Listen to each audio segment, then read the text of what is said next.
Chapter 15. Salt and Roses. I drifted, my body afloat on a breeze that brushed my skin. Weightless, the dark swirled around me, eddying by my sides like water. The sound of waves echoed and slowly came into focus. I felt stone settle beneath my back, uneven and gritty, its damp scent earthy. I rolled over, dust coating my hands, and grunted, shifting onto my knees before looking up. I was back on the terrace. Opening my eyes, I saw the balcony rail and the ocean beyond. The moon sat like a balloon in the water, feigning buoyancy as it shone brightly in the rippling waves. It illuminated the roses climbing up the balustrade and draping over the cornices, such a deep red they looked nearly black. The buds and blooms brushed one another like whispers. The air was thick with the cloying smell of flowers and salt. The world held its breath, like it was waiting for me to remember why I was here. And there, standing at the railing next to the roses, was Celine. Her silken, ebony hair draped down her back. Her pale skin glowed in the moonlight, accentuating the dark red of her lips. Silk and shadowy gossamer adorned her, and she faced out toward the sea. "Celine, you came back, just like you said you would." Relief bloomed, fragile and brief, before dissolving into the same uneasy awe she always inspired. She didn't move. The breeze off the sea shifted the skirts of her gown. Waves crashed far below us. She was still as marble, a crease between her brows marring her otherwise perfect face. Her hair and gown were all that moved. My smile began to falter. "Celine?" She closed her eyes and sighed. When she turned to me, I could see the sorrow etched into her features. Tiredly, she said, "I wish it were not so, but it seems we only meet when bleak things are at hand." She walked toward me. "Grave things find you, my child. I only make sure you're not alone to meet them." She stopped a couple paces away from me, the salty breeze mixing with the scent of roses.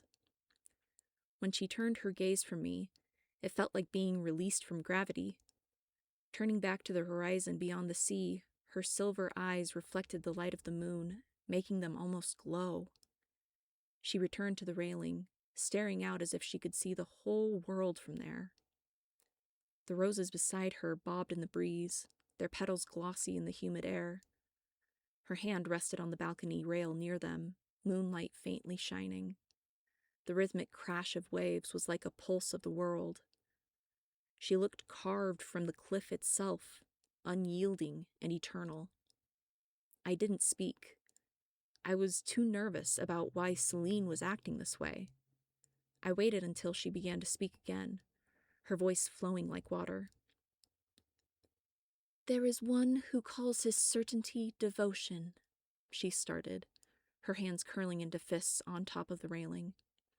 I noted her reaction to her own words, wondering once again if the story of her and Dracula had been true, but now was not the time to ask. Continuing, she said, "He speaks as if no other answer could exist. He drags admission from the unwilling and names the suffering he causes mercy." The waves below surged higher.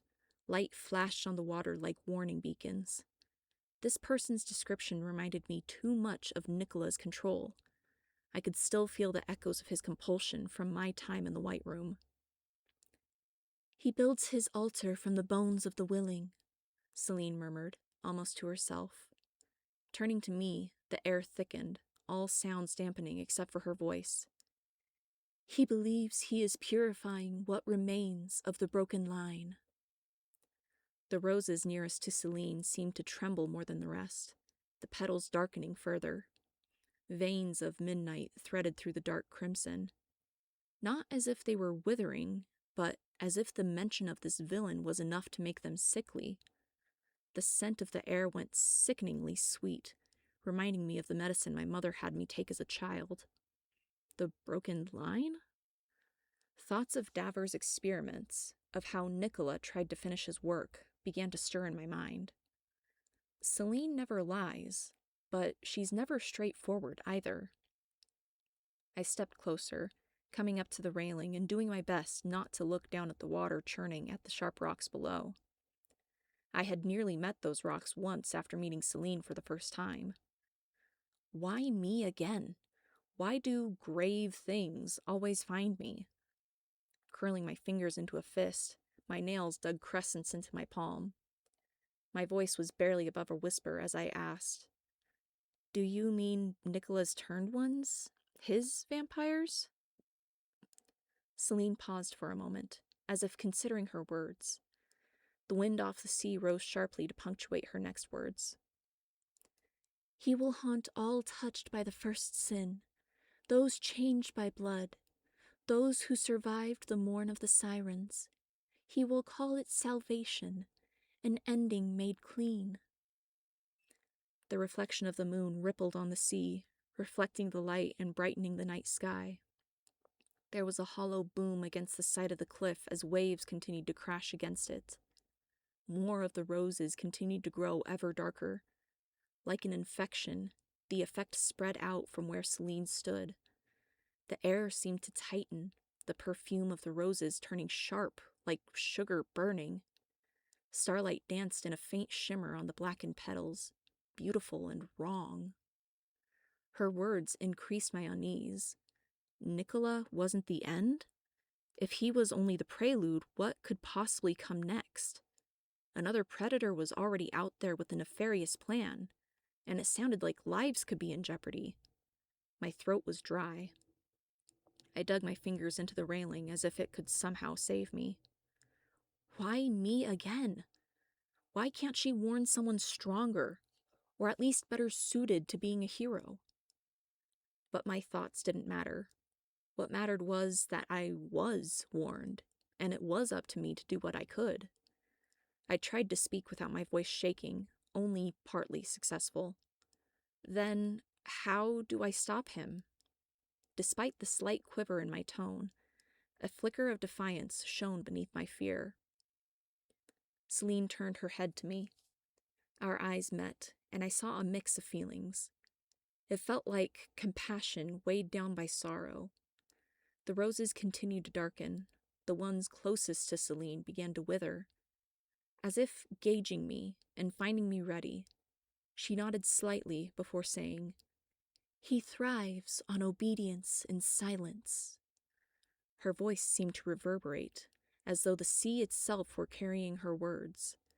The wind shivered through her gown, making the fabric ripple.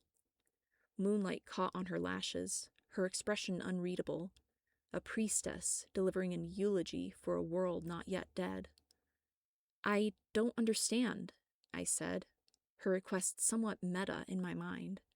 The phrase was weighty enough that I felt it stumble in my heart. "Two paths wear his shadow, one of judgment, one of design. You will know him by what he destroys to feel divine." Her prophecy sounded less like instruction and more like pleading. I wasn't entirely sure what Celine was, if she was a goddess or merely a vampire trapped in time. But one thing I knew about gods from years of mythology and theology exposure was that gods didn't plead, especially not to someone like me. Fog swirled around our ankles from the sea, curling around our feet. Cold air pooled, and dampness began to beat on my skin. The roses continued to wilt, the blackened petals drifting on a breeze that brought in the fog. Silvery thorns were exposed, glinting like glass in the moonlight. I felt a pull to reach for the roses but held back, fearing what truth they might cut into me. The fog began to rise. For a moment, it reminded me of breath on glass, until it began to thicken. It started out thin, barely even a mist, but quickly began to grow more opaque. Roses blurred into gray silhouettes. The scent of salt sharpened, the rose's perfume overpowered. Sounds began to dull, as if my ears had plugged. The world narrowed down to Celine's words. I learned too late that purity fractures when touched by truth, and that reason has no shelter from a compassion it refuses to recognize.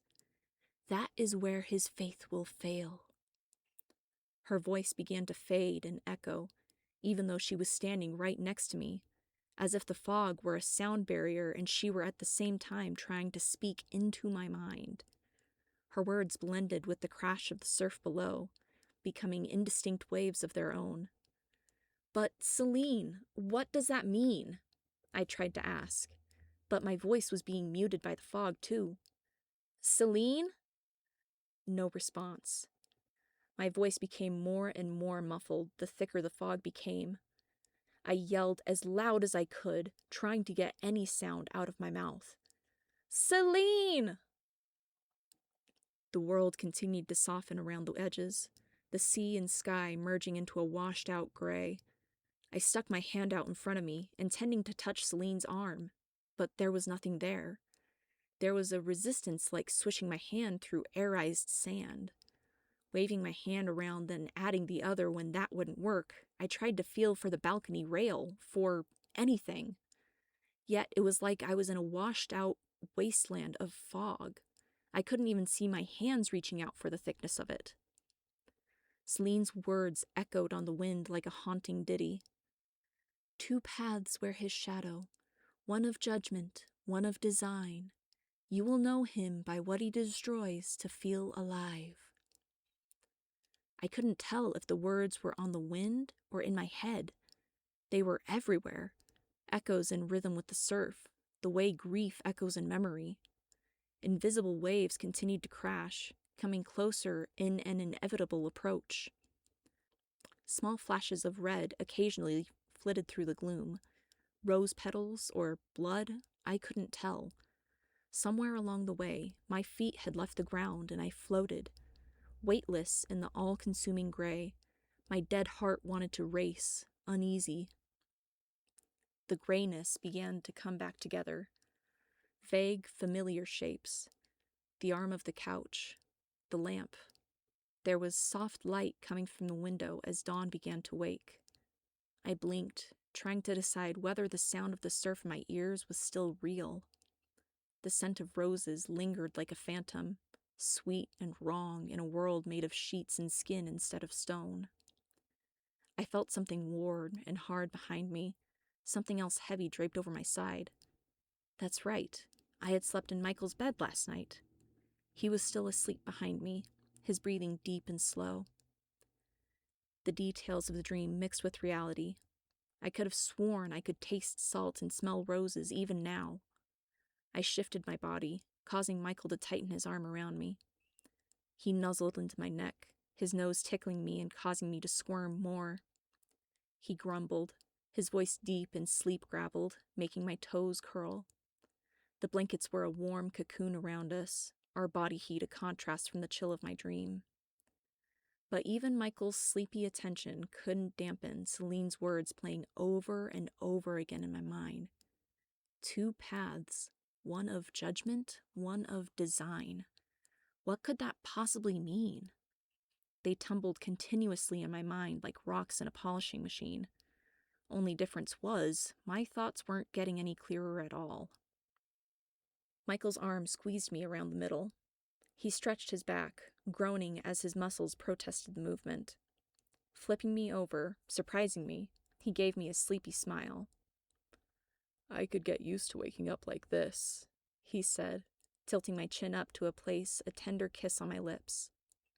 It was slow, leisurely, like he had all the time in the world.